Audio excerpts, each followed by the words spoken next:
Good evening, friends. It's Monday night in my living room, and tonight I thought I would do something special for our read aloud. I thought that what I would do is I would introduce you to a new chapter book. The chapter book that I'm going to be reading for you is one of my favorite books that was turned into a movie, and that book is The Indian in the Cupboard by Lynn Reed Banks.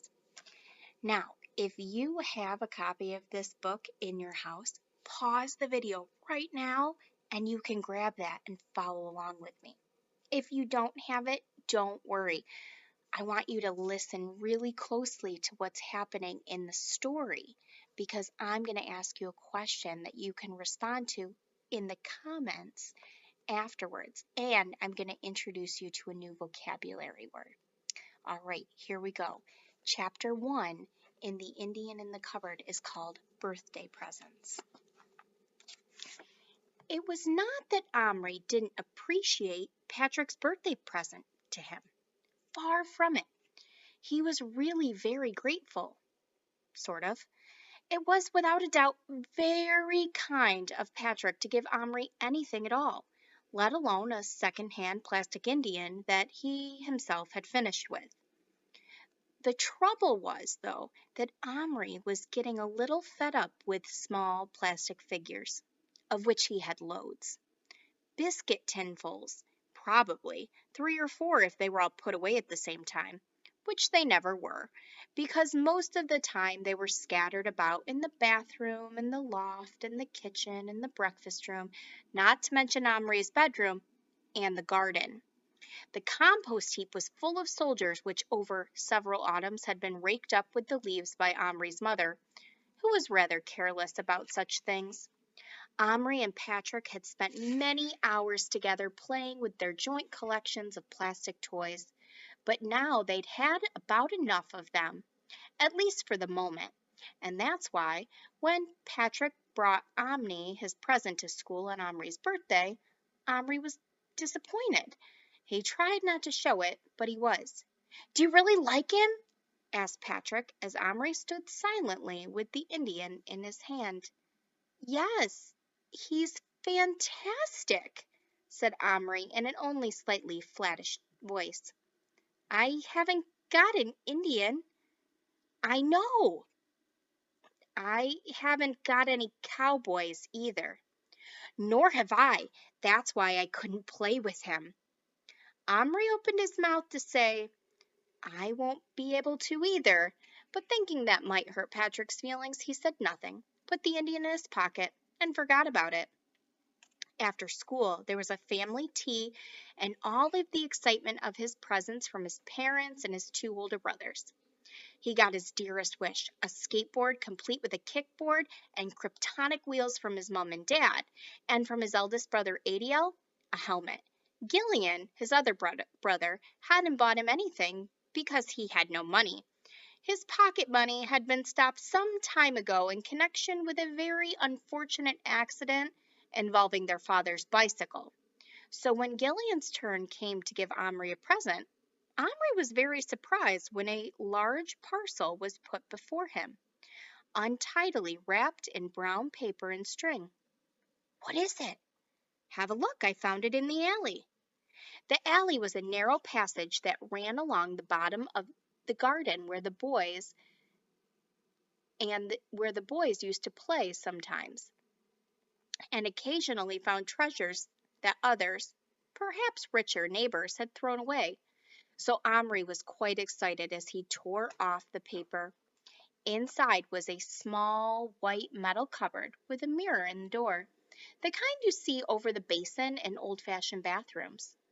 You might suppose Omri would get another disappointment about this because the cupboard was fairly plain and, except for a shelf, completely empty. But oddly enough, he was very pleased with it. He loved cupboards of any sort because of the fun of keeping things in them. He was not a very tidy boy in general, but he did like arranging things in cupboards and drawers, and then opening them later and finding that they were just as he'd left them. "I do wish it locked," he said. "You might say thank you before you start complaining," said Gillian. "It's got a keyhole," said their mother, "and I've got a whole box full of keys. Why don't you try the smaller ones and see if any of them fit?" Most of the keys were much too big, but there were half a dozen that were about the right size. All but one of these were very ordinary. The unordinary one was the most interesting key in the whole collection, small, with a complicated lock part and a fancy top. A narrow strip of red satin ribbon was looped through one of its curly openings. Omri saved that key till last. None of the others fit, and at last he picked up the curly-topped key and carefully put it in the keyhole of the cupboard just below the knob. He did hope very much that it would turn, and regretted wasting his birthday cake cutting wish on something so silly, or rather unlikely, as that he might pass his spelling test the next day, which it would take real magic to bring, as he hadn't even looked at the words since they were given out 4 days ago. Now he closed his eyes, and he unwished the test passed and wished instead that this little twisty key would turn Gillian's present into a secret cupboard. The key turned smoothly in the lock. The door wouldn't open. "Hey, Mom, I found one." "Have you, darling? Which one?" His mother came to look. "Oh, that one! How very odd! That was the key to my grandmother's jewel box that she got from Florence. It was made of red leather, and it fell to bits at last, but she kept the key and gave it to me. She was most terribly poor when she died, poor old sweetie, and kept crying because she had nothing to leave me. So, in the end, I said I'd rather have this little key than all the jewels in the world. I threaded it on that bit of ribbon. It was much longer then, and I hung it around my neck, and I told her I'd always wear it and remember her. And I did for a long time. But then the ribbon broke, and I nearly lost it." "You could have got a chain for it," said Omri. She looked at him. "You're right," she said. "I should have done just that, but I didn't, and now it's your cupboard's key. Please don't lose it, Omri, will you?" Omri put the cupboard on his bedside table, and opening it, he looked inside thoughtfully. What would he put in it? "It's supposed to be for your medicine," said Gillian. "You could keep your nose drops in it." "No, that's just wasting it. Besides, I haven't any other medicines." "Why don't you pop this in it?" his mother suggested, and opened her hand. In it was Patrick's Indian. "I found it when I was putting your trousers in the washing machine." Omri carefully stood the Indian on the shelf. "Are you going to shut the door?" asked his mother. "Yes, and lock it." And he did this, and kissed his mother, and she turned the light out, and he lay down on his side looking at the cupboard. He felt very content. Just as he was dropping off to sleep, his eyes snapped open. He thought he had heard a little noise. But no, all was quiet. His eyes closed again. In the morning, there was no doubt about it. The noise actually woke him. He lay perfectly still in the dawn light, staring at the cupboard, from which was now coming the most extraordinary series of sounds: a pattering, a tapping, a scrabbling, and surely a high-pitched noise almost like a tiny voice. To be truthful, Omri was petrified. Who wouldn't be? Undoubtedly, there was something alive in that cupboard. At last, he put out his hand and touched it. He pulled very carefully. The door was shut tight. But as he pulled, the cupboard moved just slightly. The noise from inside instantly stopped. He lay still for a long time, wondering. Had he imagined it? The noise did not start again. At last he cautiously turned the key and opened the cupboard door. The Indian was gone. Omri sat up sharply in bed and peered into the dark corners. Suddenly he saw him. But he wasn't on the shelf anymore. He was on the bottom of the cupboard, and he wasn't standing upright. He was crouching in the darkest corner, half hidden by the front of the cupboard. And he was alive! Omri knew that immediately, to begin with, though the Indian was trying to keep perfectly still as Omri had kept, lying in bed a moment ago. He was breathing heavily. His bare, bronze shoulders rose and fell and were shiny with sweat. The single feather sticking out of the back of his headband quivered as if the Indian was trembling. And as Omri peered closer, and his breath fell on the tiny huddled figure, he saw it jump to its feet. Its minute hand had made a sudden, darting movement towards its belt and came to rest clutching on the handle of a knife smaller than the shaft of a tack. Neither Omri nor the Indian moved for perhaps a minute and a half. They hardly breathed either. They just stared at each other. The Indian's eyes were black and fierce and frightened. His lips were drawn back from shining white teeth, so small you could scarcely see them except when they caught the light. He stood pressed against the inside wall of the cupboard, clutching his knife, rigid with terror, but defiant. The first coherent thought that came into Omri's mind as he began to get over the shock was, "I must call the others," meaning his parents and brothers. But something, he wasn't sure what, stopped him. Maybe he was afraid that if he took his eyes off the Indian for even a moment, he would vanish or become plastic again. And then, when all the others came running in, they would laugh and accuse Omri of making things up. And who could blame anyone for not believing this unless they saw it with their own eyes? Another reason Omri didn't call anyone was that if he was not dreaming and the Indian had really come alive, it was certainly the most marvelous thing that had ever happened to Omri in his life, and he wanted to keep it to himself, at least at first. His next thought was that he must somehow get the Indian in his hand. He didn't want to frighten him any further, but he had to touch him. He simply had to. He reached his hand slowly into the cupboard. The Indian gave a fantastic leap in the air. His black hair flew and the fringes on his leggings fluttered. His knife raised above his head and flashed. He gave a shout, which, even though it was a tiny shout to match his body, was nevertheless loud enough to make Omri jump. But not so much as he jumped when the little knife pierced his finger deeply enough to draw a drop of blood. Omri stuck his finger in his mouth and sucked it, and thought how gigantic he must look to the tiny Indian, and how fantastically brave he had been to stab him. The Indian stood there, his feet in moccasins, planted apart on the white painted metal floor, his chest heaving, his knife held steady, and his black eyes quite wild. Omri thought he was magnificent. "I won't hurt you," he said. "I only want to pick you up." The Indian opened his mouth, and a stream of words spoken in that loud, tiny voice came out, not one of which Omri could understand. "Don't you speak English?" asked Omri. All the Indians in films spoke a sort of English. Would it be terrible if this Indian couldn't? How would they talk to each other?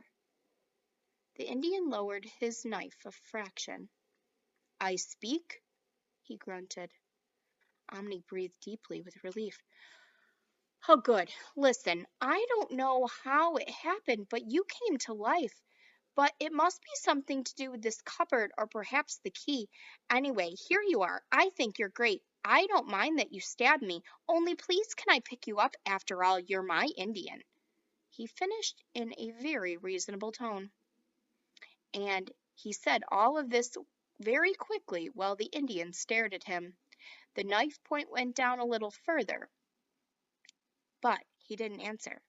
Well, can I? Say something, urged Omri impatiently. I speak slowly, grunted the miniature Indian at last. Oh, Omri thought. Then he said very slowly, Let me pick you up. The knife came up again in an instant, and the Indian's knees bent to a crouch. No. Oh, please. You touch, I kill. The Indian growled ferociously.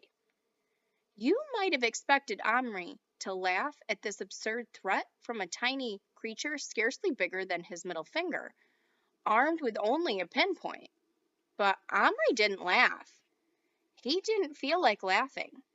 This Indian, his Indian, was behaving in every way like a real, live Indian brave.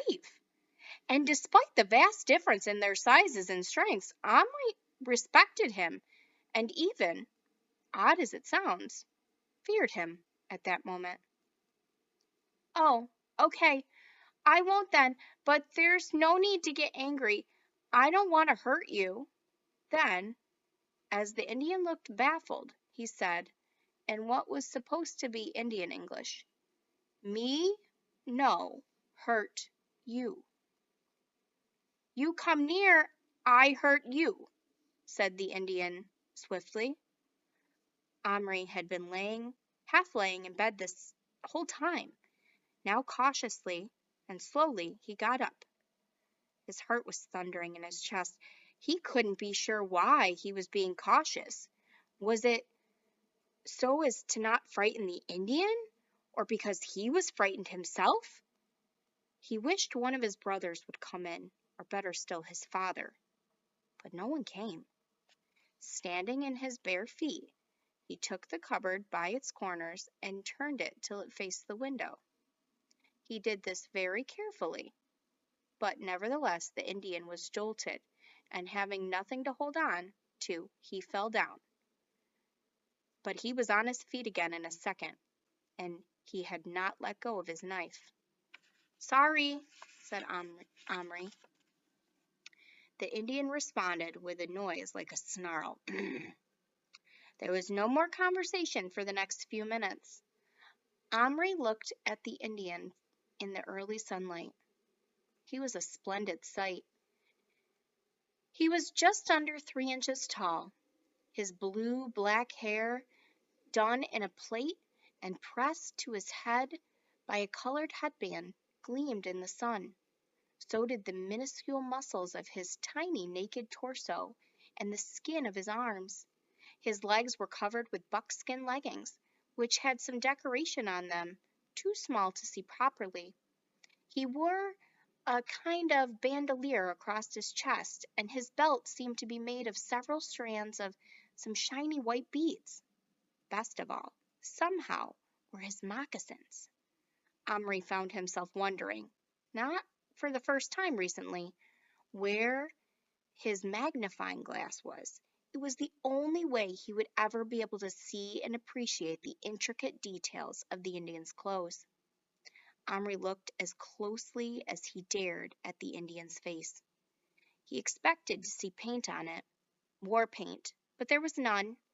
The turkey feather that had been stuck in the headband had come out when the Indian fell and was now lying on the floor of the cupboard. It was about as big as the spike on a horse chestnut, but it was a real feather. Omri suddenly asked, Were you always this small? I not small, you big, the Indian shouted angrily. No, began Omri, but he stopped. He heard his mother beginning to move next door. The Indian heard it too. He froze. The door of the next room opened. Omri knew that at any moment his mother would come in and wake him for school. In a flash he bent down and whispered, Don't worry, I'll be back. And he closed and locked the cupboard door and jumped back into bed. Come on, Omri, time to get up. She bent down and kissed him, paying no attention to the cupboard, and went out again, leaving the door wide open. So that is chapter 1. Now, my question for you, if you would like to respond, you don't have to, was why didn't Omri laugh when the Indian threatened him? Why do you think that happened? Think about how big Omri was, and why didn't he laugh when the Indian threatened him? And our vocabulary word is petrified. So in the story, it said that Omri was petrified. Who wouldn't be? Undoubtedly, there was something alive in the cupboard.